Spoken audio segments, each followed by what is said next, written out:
ملاحظہ فرمائیے آپ جو حدیث دکھانے لگے ہیں ام الفضل بن الحارث، ام الفضل بن الحارث ایک صحابیہ، ان کی حدیث رسول اللہ صلی اللہ علیہ وآلہ وسلم سے۔ کتاب المستدرک علی الصحیحین للحاکم النیسابوری الجزء الثالث،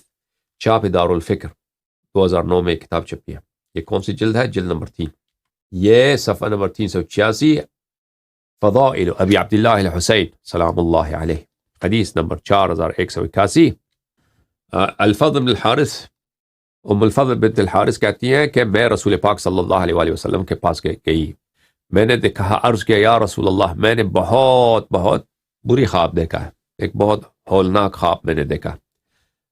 رسول اللہ صلی اللہ علیہ وآلہ وسلم نے فرمایا کیا خواب دیکھا ہے؟ میں نے کہا انہ شدید، بہت خوفناک ہے۔ فرمایا کہ بتاؤ خواب میں کیا دیکھا؟ رأیت کأن قطعة من جسدک قطعت ووضعت فی حجری،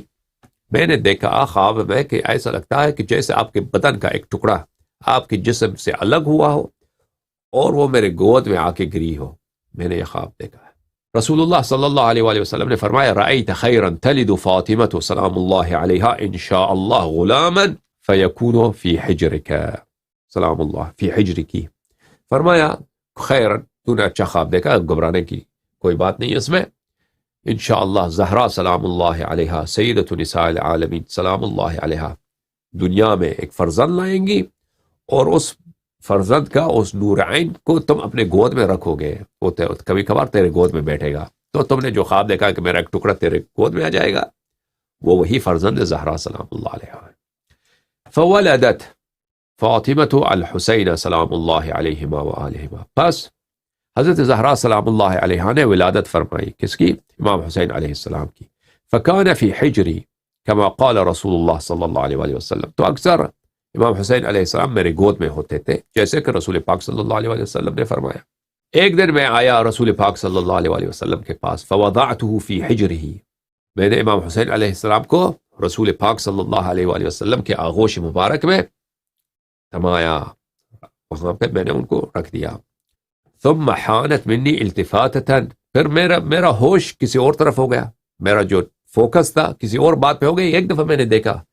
فإذا عینا رسول اللہ صلی اللہ علیہ وآلہ وسلم تحریقان من الدموع، میں نے ایک دفعہ دیکھا کہ رسول پاک صلی اللہ علیہ وآلہ وسلم کی دو آنکھ، دو چشم، ان میں سے آنسوؤں کا سیلاب جاری ہے، ٹھیک ہے نا۔ یہ اس کے زمانے کا بعد ہے، اس وقت کی بات ہے کہ امام حسین علیہ السلام ابھی بہت کم سن ہے، ان کو حمل کیا جاتا ہے، ان کو گود میں رکھا جاتا ہے۔ ام سلمہ رضی اللہ تعالی عنہ کی حدیث کیا حصہ تھا کہ امام حسین علیہ السلام خود داخل ہو گئے، پتہ یہ چلا کہ یہ مکرر واقع ہوا ہے، مکرر جبرائیل علیہ السلام، ٹھیک ہے نا۔ ام سلمہ رضی اللہ تعالی عنہ کے بھی کئی واقعات ہیں، ایک واقع نہیں ہے، آپ تفصیلات اگر یاد رکھیں تو ان کے وقائع کے ہی ایک تھے کہ جبرائیل علیہ السلام بار بار آئے ہیں، بار بار انہوں نے ذکر مصائب کیا، بار بار رسول پاک صلی اللہ علیہ وآلہ وسلم روتے ہیں، اور جبرائیل علیہ السلام خاک کربلا لے کے آتے ہیں۔ فقلت یا نبی اللہ بأبی انت و امی مالک، میں نے عرض کیا یا رسول اللہ صلی اللہ علیہ وآلہ وسلم، میرے ماں باپ آپ پہ فدا ہو، کیا ہو گیا، کیوں اس طرح رو رہے ہیں آپ، کیوں گریہ فرما رہے ہیں؟ تو فرمایا اتانی جبریل علیہ الصلاۃ والسلام، جبرائیل پہ صلاۃ و سلام ہو، وہ آئے تھے، فاخبرنی ان امتی ستقتل ابنی ھذا، تو جبرائیل علیہ السلام نے مجھے خبر دی کہ میرے امتی یہ کب کہ امام حسین علیہ السلام ابھی پیدا ہوئے ہیں، سنہ 3 سنہ 4 ہجری کی بات ہے، ٹھیک ہے نا، ابھی پیدا ہوئے، بہت کم سن ہے۔ اس زمانے میں اسلام بہت کمزور تھا، اسلام بہت ضعیف تھا ابتدائی ہجرت میں، سب قبائل مسلمانوں کے خلاف، کفار قریش بہت طاقتور، مشرکین بہت طاقتور، مسلمان کمزور۔ تو وقت وہ تھا کہ مسلمان جو ہیں آپس میں محبت کریں، رسول پاک صلی اللہ علیہ وآلہ وسلم کے خاطر خدمت کریں، ایثار کریں۔ جب اس زمانے میں رسول پاک صلی اللہ علیہ وآلہ وسلم فرماتے ہیں کہ میری ہی امت میرے ہی فرزند کو قتل کریں گے، اس شہزادے کو، اس معصوم بچے کو جس سے میں اتنا پیار کرتا ہوں، قتل کریں گے، تو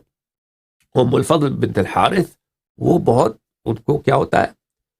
ان کو یہ بات عجیب لگتی ہے، وہ چھونک جاتی ہیں اس سے کہ ہذا، میں نے عرض کیا کہ یہی فرزند، یہ کیسے ہو سکتا ہے؟ فقال نعم، رسول پاک صلی اللہ علیہ وآلہ وسلم نے فرمایا جی ہاں، یہی بدبخت ایک زمانہ آئے گا کہ میرے آل اولاد کو یہ قتل کریں گے۔ وَأَتَانِي بِتُرْبَةٍ مِّن تُرْبَتِهِ حَمْرَاء، اور جبریل علیہ الصلاۃ والسلام ان کے لال مٹی کا، کربلا کی لال مٹی، سرخ رنگ کی مٹی میرے لے کے آئے ہیں. اچھا، هذا حدیث صحیح علی شرط البخاری و مسلم، یہ حدیث بخاری و مسلم کے شرط پر ہے. ٹھیک ہے عزیزو، بخاری اور مسلم کی شرط پر، یعنی نہایت ہی صحیح حدیث ہے یہ ہے. اچھا، یہاں پہ ایک جملہ میں آپ کی خدمت میں عرض کروں. یہ جبرائیل علیہ السلام مٹی لے کے آتے ہیں، پہلے رسول پاک صلی اللہ علیہ وسلم کو خبر دیتے ہیں اللہ کی جانب سے کہ آپ کا فرزند شہید ہو جائیں گے، اور رسول پاک صلی اللہ علیہ وسلم نہایت گریہ کرتے ہیں، بے قراری کرتے ہیں، بلند آواز سے چیختے ہیں، گریہ کرتے ہیں. جبرائیل علیہ السلام وہ خاک لے کے آتے ہیں. شاید اس میں ایک نقطہ یہ ہو کہ خاک کربلا میں ایک ایسی بات ہے، وہ دردوں کا جب انسان بے قرار ہو جائے تو اس مٹی سے جب تحمل سے باہر نکلے درد، تو اس خاک میں ایسی شفا ہے، اس میں ایک ایسی آرامش ہے کہ جبرائیل علیہ السلام جب درد رسول صلی اللہ علیہ وآلہ وسلم دیکھتے ہیں، جب بے قراری رسول صلی اللہ علیہ وآلہ وسلم دیکھتے ہیں، جب ان کا تڑپنا دیکھتے ہیں، جب ان کی چیخ دیکھتے ہیں، سنتے ہیں، دیکھتے ہیں، تو وہ خاک لے کے آتے ہیں اور رسول پاک صلی اللہ علیہ وآلہ وسلم کے لیے لے کے آتے ہیں. شاید اس میں یہ وہ نقطہ ہو.